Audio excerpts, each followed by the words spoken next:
Western analysts. And what America is seeking to do is basically try and apply extra pressure, because this will most likely be the last moment that America will ever be able to apply pressure to China. Okay? They say this is the last moment that they will ever be able to apply pressure to China. It's the last moment where America has an opportunity. So Trump is doing this like incredibly cruel and a ridiculous scheme to try and force every other trade partner of China to decouple from China.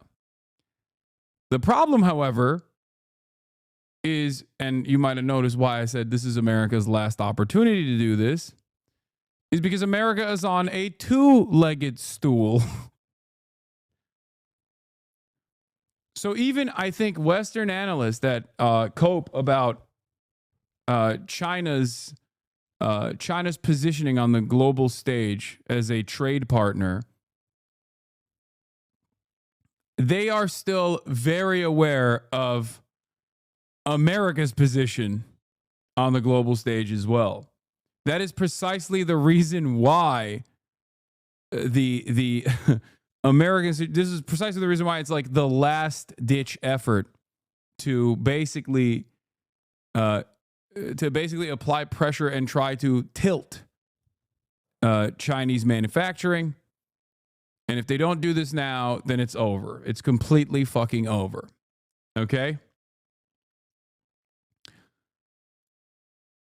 I suspect that China is not on a three-legged stool, but instead a four-legged stool, and America is on a one-legged stool spinning like a top, as someone in the chat said. That is what I think.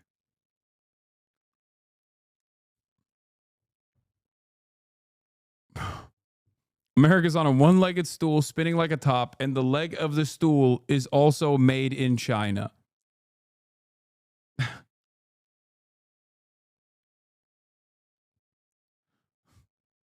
Ironically enough.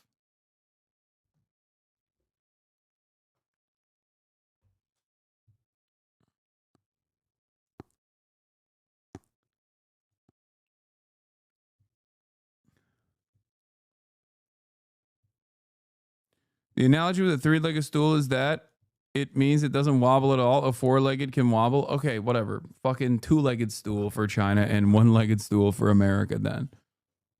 That is the analysis. And yet, it seems to me like maybe it's not going the way that America thought it would.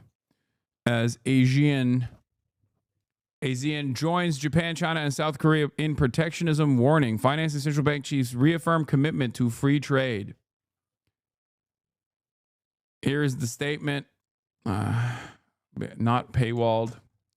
China, Japan, and South Korea and the countries of ASEAN just issued a joint statement in which they take a unified stance against escalating trade protectionism. A clear reference to Trump's tariffs. They write that their common policy priority is to reinforce long-term resilience of the region, which, given the policies they detail, clearly means building financial and trade infrastructure that aims to reduce their exposure to the United States.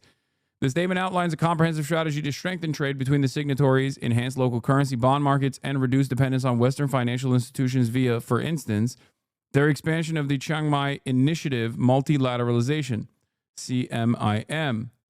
Particularly notable is their explicit support for the Regional Comprehensive Economic Partnership, the RCEP, ACN, the world's largest trade agreement that includes all signatories but not the United States. All in all, Trump is achieving the unthinkable, bringing East and Southeast Asia together in an economic bloc that seeks to de-risk itself from America. Now, I don't know if this is just strategy so that the other signatories can leverage America for more, because that could be the case. Or if this is a real shot directly at Trump to say, we are not decoupling from China. I know that that is your demand, But we're not going to do that. They are far too valuable a trade partner for us to sever ties with. So we will not do that, especially because if they were to do that, there is no alternative. There's no alternative as it stands. There's no, like rare earth minerals, right? Rare earth minerals. The refinement process of rare earth minerals is entirely in the hands of China. They have a complete monopoly on refinement. They almost have a monopoly on procurement too, with all of the deals. Money every day. Look, how soon? We were losing hundreds of billions of dollars with China. What's the anger from this guy? Now Maybe we're essentially not doing business with China. Therefore, we're saving hundreds of billions of dollars. Very simple. You take so much of this process also revolves around not even like fixing the trade deficits or anything like that, but instead trying to get all of the other countries within our sphere of influence to slowly but surely decouple from China. They do not, like, America does not want China to be the manufacturing hub for the planet. And they are actively trying to fight back against it. It's fine if you take it to India. India is more controllable. Just don't work with China. That's the whole point. Because they're not going to actually bring garment manufacturing back to the United States. You know what I mean?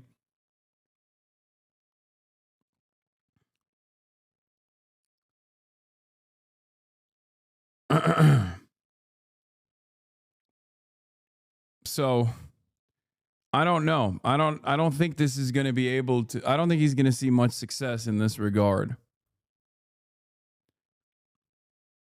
To my next question, which is about China.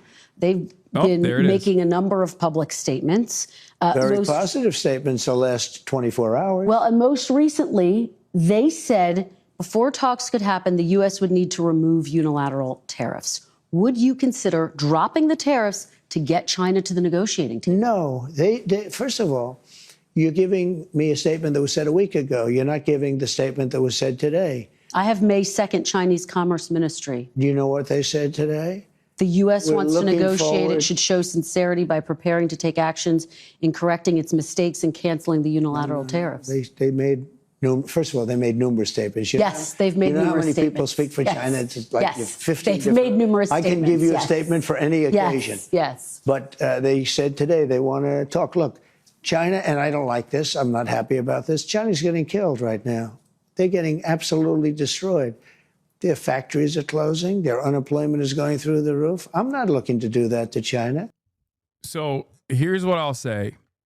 I was talking to a friend of mine about this, and he actually had a really interesting analogy where basically right now it looks to be by Western analysts, and I don't think that this is, I don't agree with this analysis in general, but like, the analysis is that China is on a three-legged stool and it's under a lot of pressure.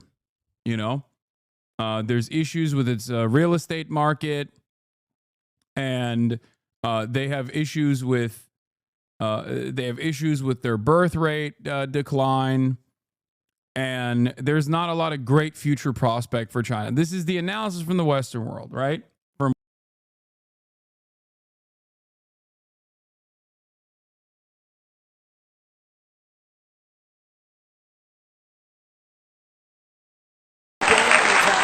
So gone are whether you want to remove one or the other. Now it's just locked in. You tackle it head on. Team Skittles, whatever bomb site they go, Chris, but Gabe, you can touch upon when you're on attack.